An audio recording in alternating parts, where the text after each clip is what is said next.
Hello বন্ধুরা, how are you all? Welcome to my একপা star টট। আশা করি তোমরা সবাই ভালো আছো, সুস্থ আছো, উন্নতি করছো। দেখে নিই আগামীকাল তোমাদের জীবনে কি পরিবর্তন, কি ঘটতে পারে, কি নতুন কিছু ঘটনা ঘটতে পারে বা কি এনার্জি থাকতে পারে।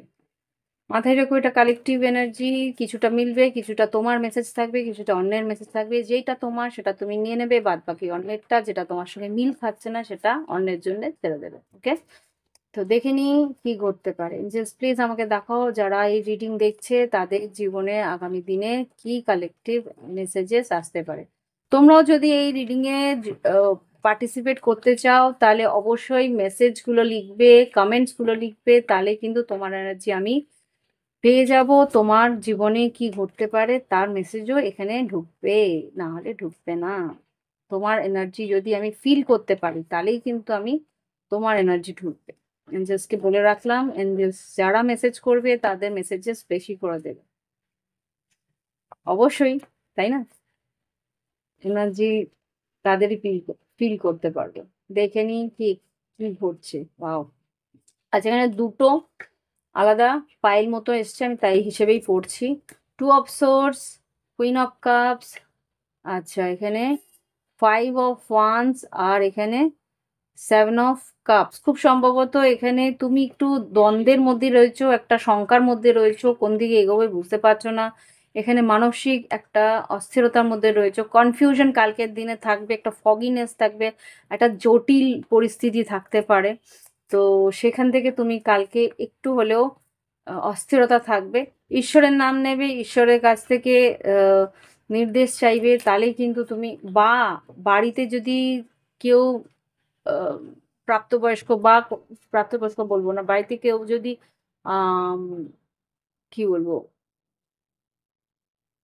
বয়োজ্যেষ্ঠ কেউ থাকে যারা আর কি তোমার থেকে এক্সপিরিয়েন্স বেশি, তাদেরকে একটু জিজ্ঞেস করে নিও।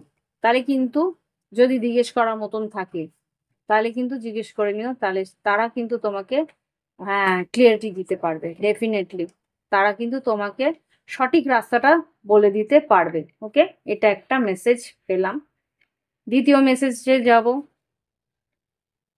সিক্স অফ কাপস, ওয়াও, আচ্ছা, six of cups, queen of wands, moon, harrow, এটা হচ্ছে জাজমেন্ট, এইট অফ ওয়ান্স, আর এখানে কুইন অফ সোর্স। আচ্ছা, এখানে খুব সম্ভবত এখানে বসের সঙ্গে বেশি ঝগড়াঝাটি করতে যেও না। বস যা বলছে, বস ইউ আর রাইট। ওকে, এখানে কোনো লেডি বস, তুমি মহিলা হলেও সে হয়তো তোমার মহিলা বস, তার একটু হয়তো মন মেজাজ খারাপ হতে পারে, কিন্তু সে চেষ্টা করবে তোমার সঙ্গে ভালো মেতে। কিন্তু এখানে তর্ক বিতর্ক, একটা, কি বলবো, একটা মিষ্টি তর্ক বিতর্ক হতে পারে, একটা কেউ খুব, কি বলবো, কি ধরনের একটা সুইট ক্ল্যাশ বলে ওটাকে, সুইট ক্ল্যাশ। হুম, মিষ্টি ভাবে বলে না, মিষ্টি মুখে মিষ্টি ভাবে জুতোর বাড়ি, লাইক দ্যাট। তো এই জিনিসটা একটু হজম করে নিও। কথা বলতে যেও না, আমি যা বুঝতে পারছি তুমি হয়তো ফট করে কিছু বলে ফেলতে পারো, তো নিজেকে সামলে নিও। হুম, কালকের এনার্জি এখানে সেটাই আছে। বা এটা মায়ের সঙ্গে হতে পারে, ইয়েস ডেফিনেটলি। এখানে খুব সম্ভবত মা মেয়ের মধ্যেও অশান্তি হতে পারে। যেটা সোলমেট কানেকশনে দেখতে পাচ্ছি, মা মেয়ের মধ্যে অশান্তি হতে পারে, বা এখানে নতুন কাজ আসতে পারে, নতুন কাজের জন্য একটু এগোতে পারো তোমরা। এখানে যা দেখতে পাচ্ছি, এইসব সোজ, এইসব কাপস, কর্মক্ষেত্রে উন্নতি আসার সম্ভাবনা আছে দুটোতেই। আর এখানে ক্লিয়ারিটি পাবে, এখানে কিন্তু ভালোবাসা দিয়ে জিততে হবে। এই সব, এই পরিস্থিতিতে তোমাকে ক্লিয়ারিটি দেবে বাড়ির বয়োজ্যেষ্ঠ বা বা কোনো রকম এক্সপার্টরা। ওকে, আর এই পরিস্থিতিতে যেটা দেখতে পাচ্ছি, এখানে তোমাকে মিষ্টি মুখে, মিষ্টি ভাবে পরিস্থিতিকে সামলাতে হবে।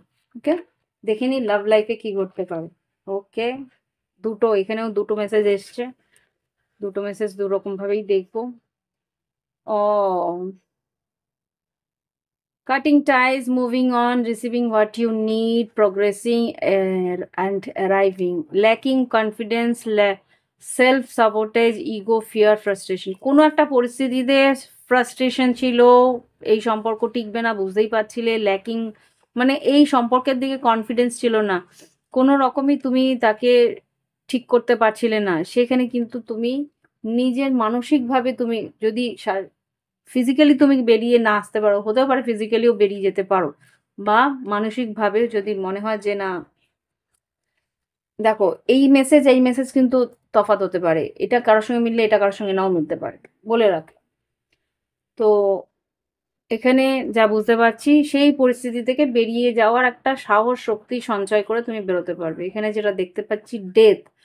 হ্যাঁ, relationship is over, no second chance, no grow, transformation, what is dead is dead. কোনো একটা পরিস্থিতি থেকে বেরিয়ে যাচ্ছ, এদিকে যেটা দেখতে পাচ্ছি, হ্যাঁ, মানসিকভাবে competition, enemy, other women look over your shoulder. এখানে যা বুঝতে পারছি যে পরিস্থিতি যেখানে মনে হচ্ছে যে এখানে সেকেন্ড চান্স দেওয়া উচিত না, এখানে খুব সম্ভবত অন্য কেউ ইনভলভ আছে। এখানে 3টে মেসেজ আসছে। অন্য কেউ ইনভলভ আছে, সেখান থেকে তোমাকে দূরে থাকতেই বলছে, এটা নেগেটিভ এনার্জি। এখানে খুব সম্ভবত তোমাকে সিডিউস করার চেষ্টা করবে। হুম, এখানে এনিমি, তোমার শত্রুতা হতে পারে কারোর সঙ্গে, তুমি যদি এগোও তাহলে কারোর না কারোর সঙ্গে শত্রুতা হয়ে যেতে পারে, তো একটু দূরেই থেকো এইসব পরিস্থিতি থেকে। আর তৃতীয় যে পরিস্থিতিটা আছে, এখানে কেউ তোমার দিকে আনকন্ডিশনাল লাভ নিয়ে আসছে।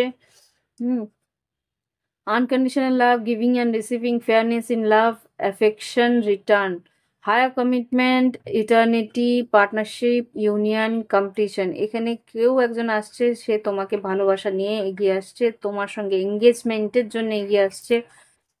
একে অপরকে ভালোবেসে ইকুয়াল ভালোবাসা, তুমি যতটা দেবে ওহু ততটাই দেবে, তার থেকে বেশি দেবে, এরকম একটা সম্পর্ক তোমার দিকে আসছে, সেটাকে একসেপ্ট করো। এটা সবার জন্য সব কিছু হবে না, কিন্তু এটা একটা টক্সিক এনার্জি, এটা একটা টক্সিক এনার্জি, এটা একটা ম্যারেজ কোনো এনার্জি। সেখানে বিবাহিত সম্পর্ক থেকে কিছু আর পাওয়ার নেই, সেখান থেকে হয়তো দুঃখ যন্ত্রণা নিয়ে একই ছাদের তলায় থেকেও হয়তো তোমরা আলাদা মেন্টালিটিতে দূরে চলে যাচ্ছ, এরকম একটা এনার্জি। এখানে যেটা আছে, এটা একটা কোনো কমিটমেন্ট নেই, এখানে হয়তো থার্ড পার্সন এসে গেছে, তুমি হয়তো তৃতীয় ব্যক্তি, বা এখানে খুব সম্ভবত একটা বিবাহিত সম্পর্কের মধ্যে তুমি হয়তো তৃতীয় ব্যক্তি হয়ে ঢুকছো, এরকম কিছু একটা প্রবলেম রয়েছে। আর দ্য আদার ওয়ামেন রয়েছে এখানে। লুক ওভার ইউর সোলজার, তোমার দিকে কিন্তু সেই তারই পার্টনার কিন্তু তোমার দিকে নজর রাখছে। হুম, তো প্লিজ, এখানে কিন্তু একটা টক্সিসিটি আছে, এই মানুষটি কিন্তু ছাড়বে না তোমাকে, এটা শত্রুতা করবে। কেয়ারফুলি এখান থেকে দূরে সরে আসো। আর এটা হচ্ছে গিয়ে পজিটিভ এনার্জি, এখানে সেই রিলেশনশিপে একে অপরের জন্য রয়েছো, একে অপরকে ভালোবাসছো, এখানে কিন্তু তুমি বেধড়ক যেতে পারো। ব্যাস, ওকে। তো দেখে নিয়ে গাইডেন্স কি আসছে, গাইডেন্স কি আছে। তোমরা যদি মনে হয় যে রিডিংটা বুঝতে পারছো না, বারবার করে দেখে নেবে। এখানে খেপে খেপে রিডিং আছে, এখানে একটা গ্রুপ, এখানে একটা গ্রুপ, এখানে একটা গ্রুপ, এখানে একটা গ্রুপ, এখানে একটা গ্রুপ। গাইডেন্স কি আছে দেখে নি, দুটো গাইডেন্স বেরিয়েছে তাই দিচ্ছি। The answer you need are coming. যেই প্রশ্ন তোমার মনের মধ্যে ছিল তার উত্তর তুমি পেতে চলেছো definitely. S of swords, balance, spiritual and practical life. তোমার জীবনে কিন্তু স্পিরিচুয়াল লাইফটাকেও রাখতে, প্র্যাকটিক্যাল লাইফে যদি ঝঞ্ঝাট অশান্তি থাকে, একটা শান্তিপূর্ণ জায়গায় বসো। তুমি যদি সনাতন ধর্ম হও তাহলে বজরংবলীর এই কি বলে হনুমান চালিসা পড়ো, আর যদি তোমরা অন্য ধর্মে হও তাহলে তো সেই ধর্মের কিছু বাণী পড়বে, মনটা শান্ত থাকবে, আর ঈশ্বরের নাম নেবে, যেটা যে তোমার ইষ্টদেব তার নাম নেবে, তার নাম নিয়ে প্রকৃতির মধ্যে বসবে, একটু রোদের মধ্যে, বা শীতকাল আজকে, এখন তো আর চাঁদের তলায় বসতে বলতে পারি না, তো একটু নিজেকে একটা প্রকৃতির মধ্যে রাখার চেষ্টা করো, গ্রাউন্ডেড রাখার চেষ্টা করো, তাহলে কিন্তু এই অস্থিরতাগুলো, মা ধরিত্রী মা বলো কি মা আমাদের যে প্রকৃতি মা, সে কিন্তু সোক করে নেয়, সে অ্যাবজর্ব করে নেয়। ওকে, তো এই হচ্ছে গিয়ে রিডিং। ভালো লাগলে অবশ্যই লাইক দিও, কমেন্ট করো, সঙ্গে থেকো। প্রাইভেট রিডিংয়ের জন্য ভিডিও ডেসক্রিপশন বক্সে হোয়াটসঅ্যাপ নাম্বার আছে, যোগাযোগ করে নিও। ওখানে 111 টাকার একটা ডিসকাউন্ট রেটিং চলছে, তোমরা যদি পেতে চাও সেটা তোমরা নিতে পারো। ওকে, ভালো থেকো। শুভরাত্রি, শুভ সন্ধ্যা।